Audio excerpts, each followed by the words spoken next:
One of my favorite times in the entire week, stepping into the locker room to talk about sports. Yes, indeed, Mondays, Wednesdays, Fridays at 8:15. That is what we get up to on the Smooth Breakfast. Welcome into another amazing time to discuss this great sporting action. My name is Ayokunmi. Welcome, welcome, welcome once again. It's the final show of the week, locker room wise. And looking forward to a lot of fireworks, a lot to recap, a lot to also look forward to as well. And you know that I never go on this journey alone. Of course, it would not be interesting that way, would it? Joining me to take a look at what's happening, look forward to banter, share the banter around.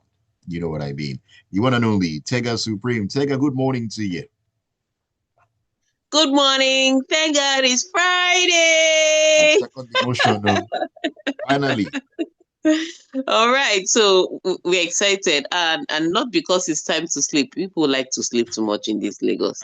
It is because it's the weekend and there's a lot of sports going on. So we have we have NBA, which is what kept me up last night.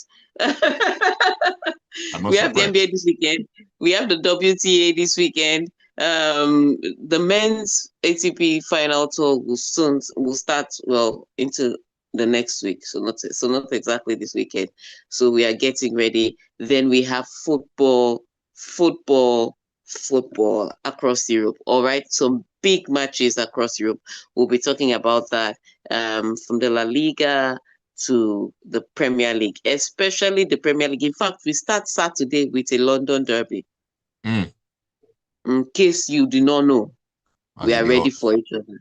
All right. So as they hot. So we'll be talking about what's going to happen this weekend in the world of sports and get ready to be excited and get ready to deliver your own part. Because today's analysis, I want to hear from you what you think. Because some of you, people even follow these players to the house. All right. So we want to hear what you think about everything that's going on behind the scenes. And in order to do that, Ayokunmi will give you the numbers to send your messages to. Ayokunmi, take over. That's right. Come one, come all. Join us in the locker room this morning on WhatsApp and on YouTube as well. The WhatsApp number is 0911 999 0981 Leave your messages. Give us your analysis as well. Let us know what you are thinking. Join us on YouTube. Also, leave your comments as you always do. Smooth 981 FM Lagos. Smooth 981 FM Lagos, all the regulars, and of course, every new person, you are most welcome. Grab those seats in the front row to everything exciting in the locker room. All right, let's start in the world of football. I was starting from home, talking about the World Cup playoffs that are coming up. Now, FIFA has appointed a South African refereeing crew for Nigeria Super Eagles 2026 FIFA World Cup playoff against Gabon, with Tom Abongile set to oversee the first leg in Rabat. Tega, what do you think about this one? You're muted. Oh, Tega, as usual. All right, apologies. So the first thing, this is not questioning the referee's competence. No, this is not about questioning the referee's competence. However, and this is also a different round of qualification.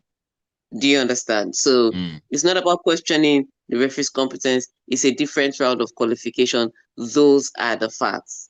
However, everything in this life is contextual.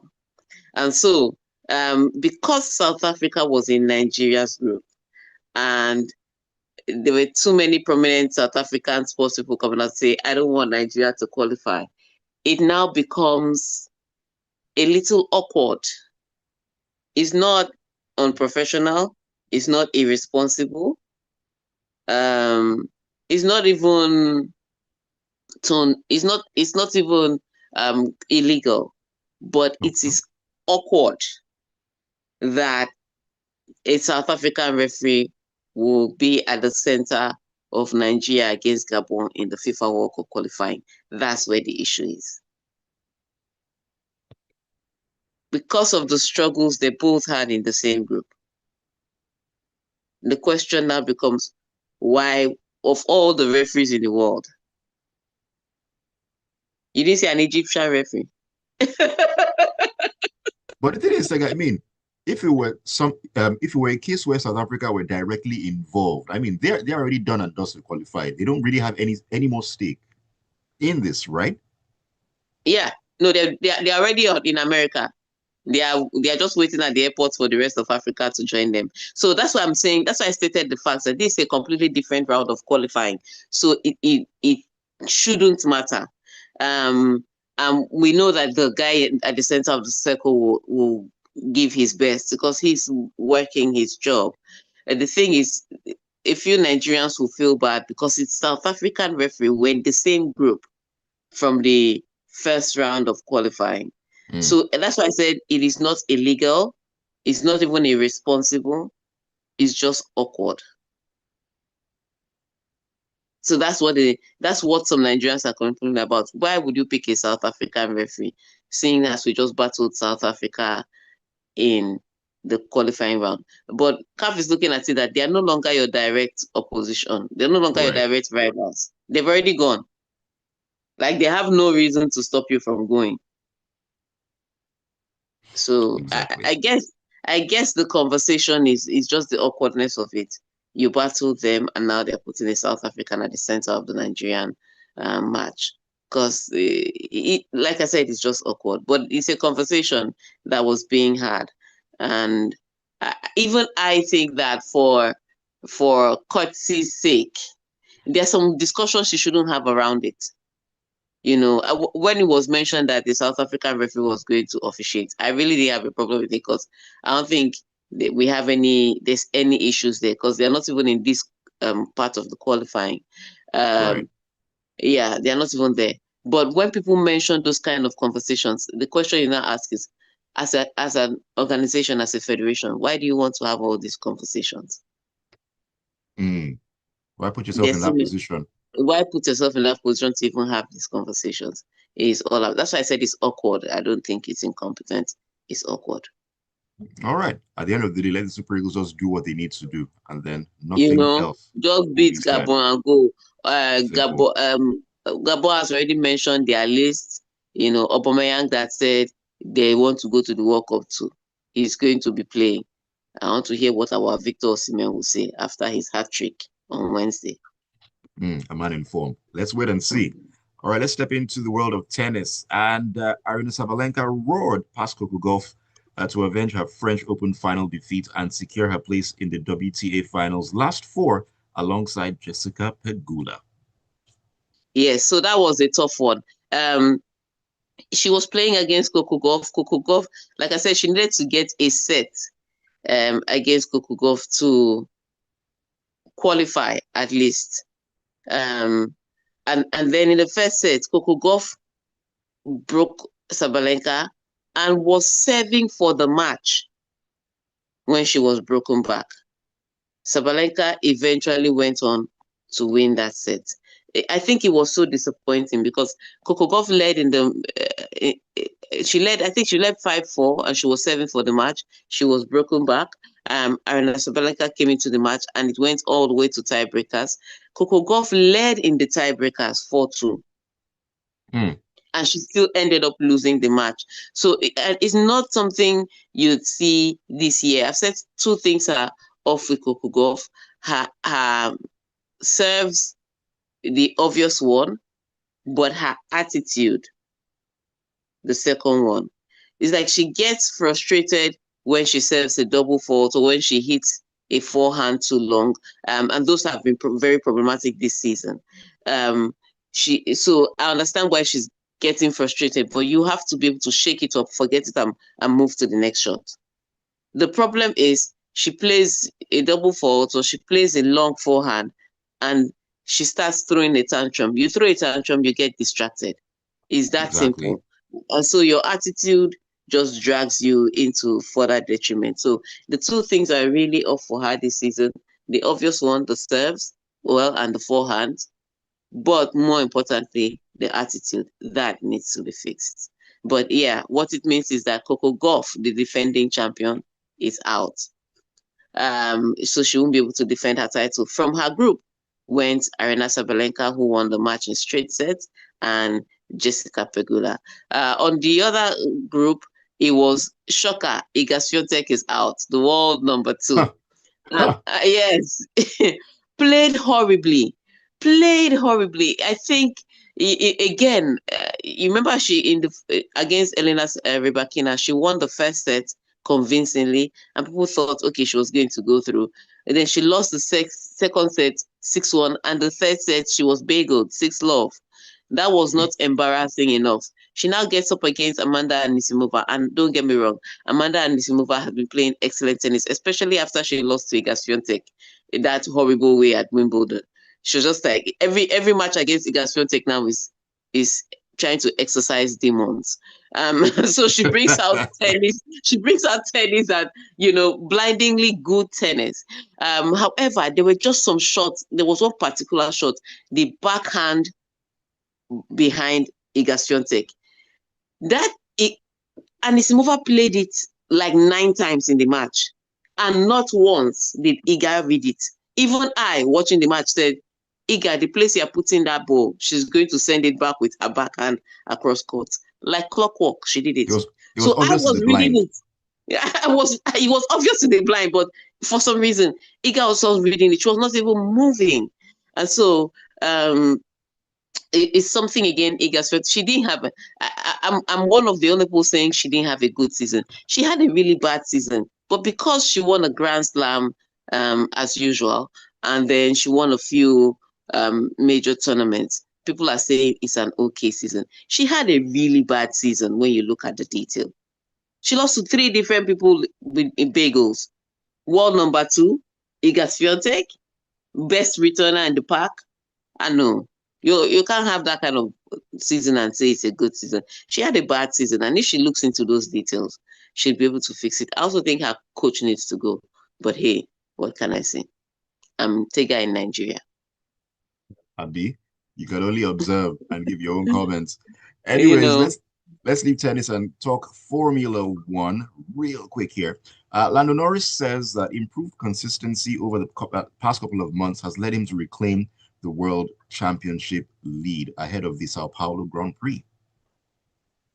I think he's right about being consistent, but I also want to say that it's not like he's been winning the races, but it's not just his consistency that worked for him. It is Oscar Piastri's inconsistency, because that guy, one of the most level-headed people I have seen, one of the most level-headed youngsters, um, doesn't fight too much, doesn't throw tantrums, at least not publicly. Seems measured when he's talking to the cameras, seems measured when he's analyzing his performances. And then all of a sudden, in the last 4 races, he has been so erratic with his results. And at some point, if I were a gender pushing person, I'd say, what is happening on the side of, yes, because all of a sudden they win the Constructors' Championship and his behavior flies out the window. He's still talking the same. He's still walking the same. Still not throwing tantrums. But on track, he's a completely different person. And so if I were an agenda pushing person, I'll be asking what's happening on the side of the garage. Because all this drama started when, they won the championship. But his inconsistencies have meant that Lando gets the result. So yes, Lando can only attribute most of this to his performance because he's judging himself. But the truth of the matter is, if Oscar Piastri had even performed well in 2 out of those last 4 races, Lando Norris will not be at the top of the chart. Oscar didn't even need to win. If he had just been close to Lando Norris won't be at the top of the chart. So yes, those 2 things have worked. So Oscar Piastri needs to find form. He needs to find the move. He needs to recuperate and recover. Like I said, he's usually a level-headed, measured person. But this person I've seen in the last 4 races, I don't know where he came from. So I hope that he will get back into form. It's like that superhero that the black thing always takes over, and when he takes over, he talks anyhow. I've forgotten the name of the movie. Venom. Yeah, Venom. It's like Venom has taken over. I need to see Tom Hardy back in the driver's seat. All right, let's take a breather. When we come back in, we'll step back into football and talk about one of the big ones coming up this weekend in England. That's Man City and Liverpool, hoping to keep pace with Arsenal. We'll see you on the other side. This is the Locker Room on Smooth 98.1. My name is Eagles. First half done. Oh.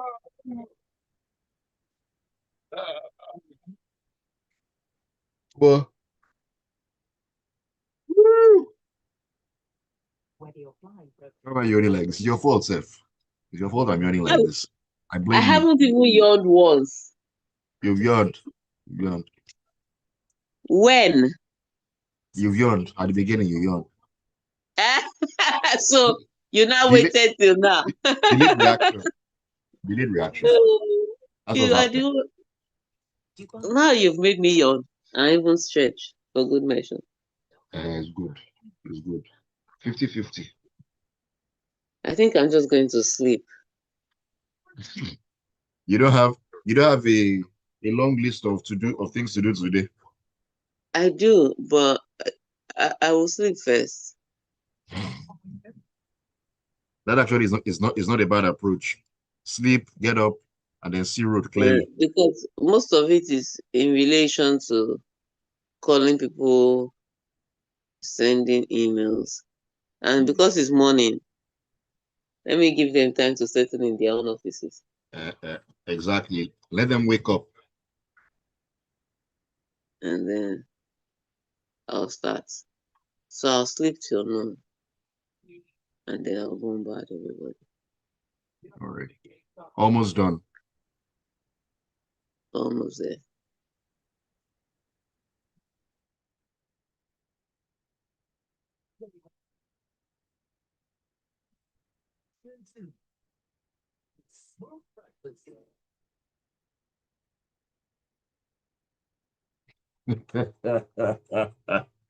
Ibrahim Hassan says, hope you don't oversleep and forget your to-do. Don't worry. I'll wake her up. She's covered. All right.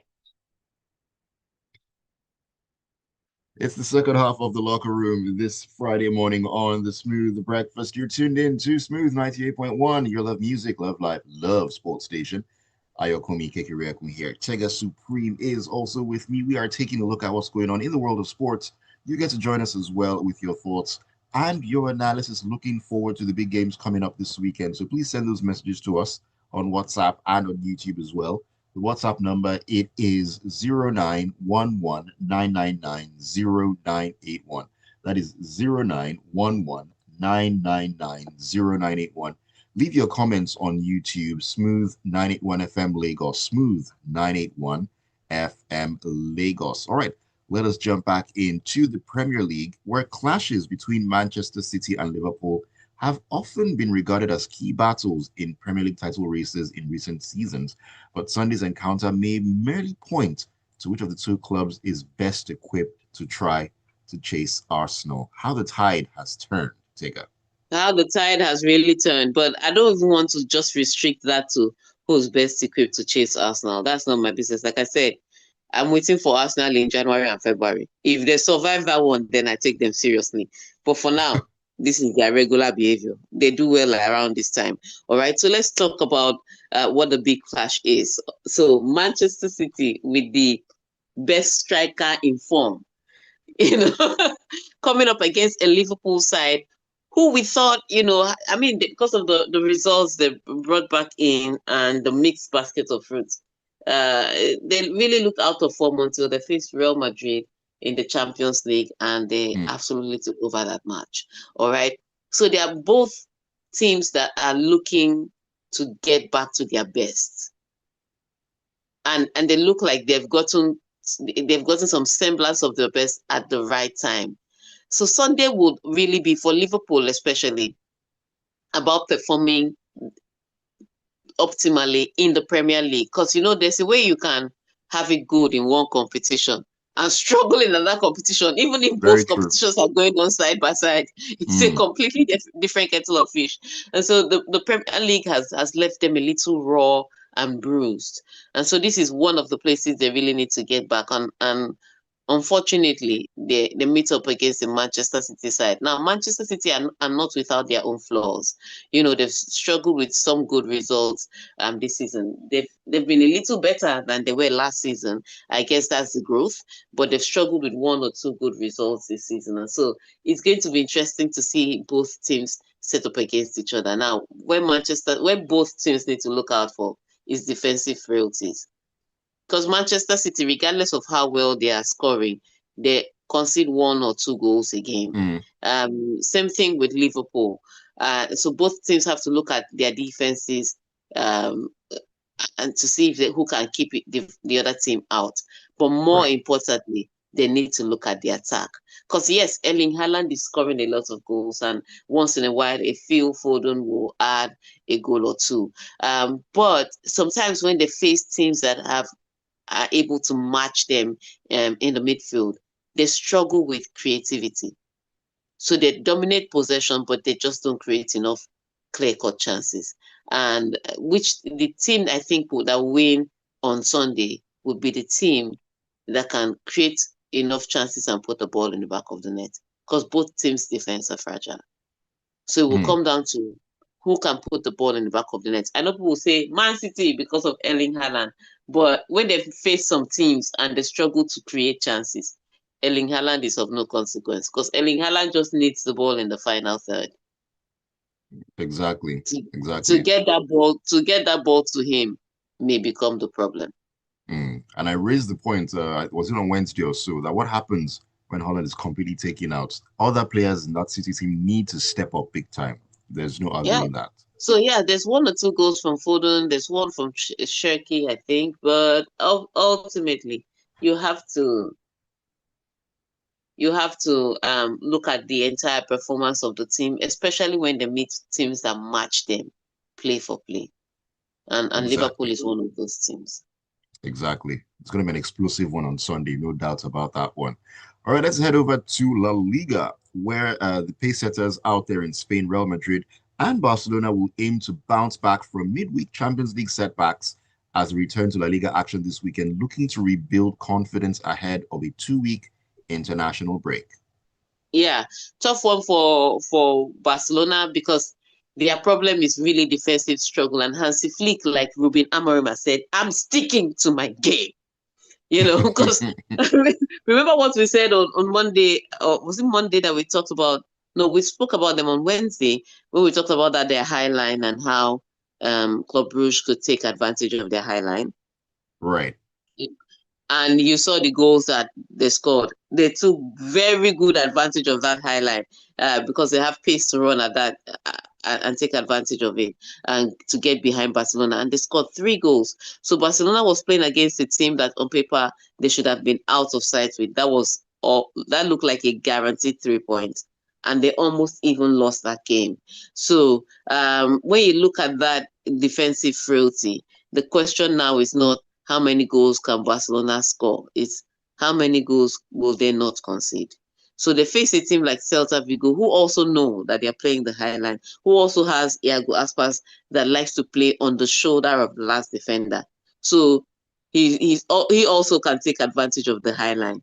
So as much as on paper and on the table, Celta Vigo look like the team that is not in advantage because of the Barcelona defensive frailties, they have a chance.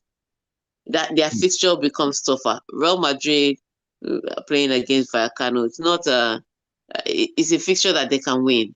It's not impossible for them to lose it or draw, but it's a fixture they can win. But with Barcelona and Celta Vigo, because of that defensive high line, because of their defensive frailties, you start to question if Celta Vigo are not already licking their lips and planning, their shopping list. When you're looking at where Barcelona is right now, you wouldn't put it past Celta Vigo, pulling wool over their eyes. But we'll see Yeah. how that pans out over the weekend. All right, from from La Liga, let's head to the Syria, where Genoa have named Daniel De Rossi as manager after sacking Patrick Vieira. The Serie A club said on Thursday as they bid to climb out of the relegation zone. Can he bring them out?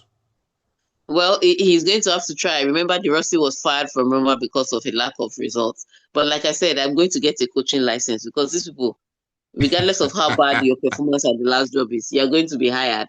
They are always in demand. But hey, Patrick Vieira without a win for Genoa this season, it was always going to come. A tough one. I don't get what his complaints about the team was, but if you cannot win, if you cannot get 3 points, on what leg are you standing to make complaints? so rightly booted out, and Daniel De Rossi's time is in. Of course, some of the complaints have merit because at the end of the day, you as the coach, you cannot get on the pitch to play the ball. Exactly. The best laid plans is in the execution of the people at the front of the battle. And so if you map out a very good plan, but the people that are executing it don't do the job, then the box still falls at your desk. So let's see if De Rossi can whip up this team to start fighting and getting results. Otherwise, De Rossi too is out the door. Jesse might be out the door, and Genoa might be slipping into Serie B if they don't pick things up really, really Yep. quickly. All right, let's head back to the Premier League and take a look at Man United boss Ruben Amorim, who has responded to stinging criticism from club great Cristiano Ronaldo, his former Portugal teammates, by urging fans and pundits alike to look forward rather than dwell on the past.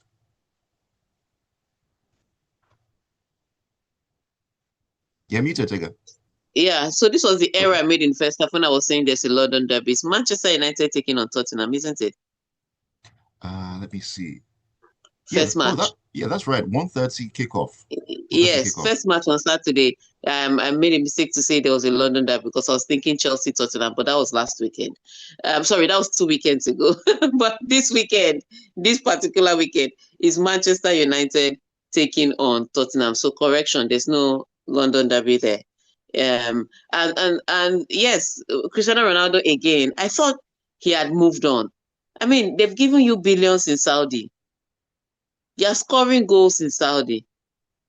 You're about to get married, or maybe the marriage was just PR, whatever that it is. Your life is supposed to be moving forward. But again, you go and call PS, I almost said Morgan. PS Megan. Again, There's Morgan. you can call PS Morgan. I'm thinking Megan because Megan and PS, they both seem to be at the center of controversial interviews.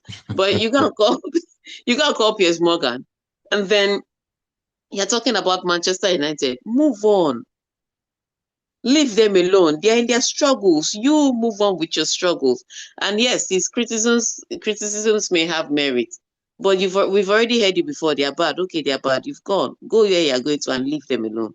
All right. But I like the way approach Ruben Amorim is taking. I don't know if he's taking this approach because it's Cristiano Ronaldo, but he also took it and said, you know what? Whatever the criticisms were, let's leave that in the past and let's face Tottenham. Now it is important one because Tottenham are in that tricky form. You can't say they are there yet, but you cannot take Tottenham for granted. Very true. It is Very, very it true. is a, it's a team that will deliver results. Now, again, they're also one of those teams that are having a great time in the Champions League, but a mixed basket of fruits in the Premiership. Manchester United are the team that were able to get back-to-back results. And even if they did drop a few points last weekend, it's not to say that they're totally out of it. So it's going to be an interesting one. Manchester United, especially when they try to hit you on the counter. The same thing with Tottenham Hotspur. So I want to see whose tactics will outplay the other tactics because it could come down to what the managers do much more than what the players do on the pitch. Mm. And So that is going to be, tactically, yeah. yes, who they select and how they play. And it's going to come down to what the managers decide. So for me, the battle will be Thomas Frank versus Ruben Amorim as opposed to any other battle on the pitch. All right. Let's take your messages and let's hear what you got to say this morning on the issues. This is Felix from Mende in Maryland. Good morning, Felix. He says he's really enjoying the show and he can't wait to catch the interesting games this weekend. All right, Felix, and I will make that report about the streaming. You'll get it sorted out, no worries. Thank you for always staying tuned. This is Ayo Infestac who says, I actually see nothing wrong with South African referees handling Nigeria's match. The question to ask is if the assigned refs are the best in their craft. Very, very important. Do they know the work? Tayo says, Alabama who? Alabama what? Gabon, be careful. Our calculator is still in our pocket.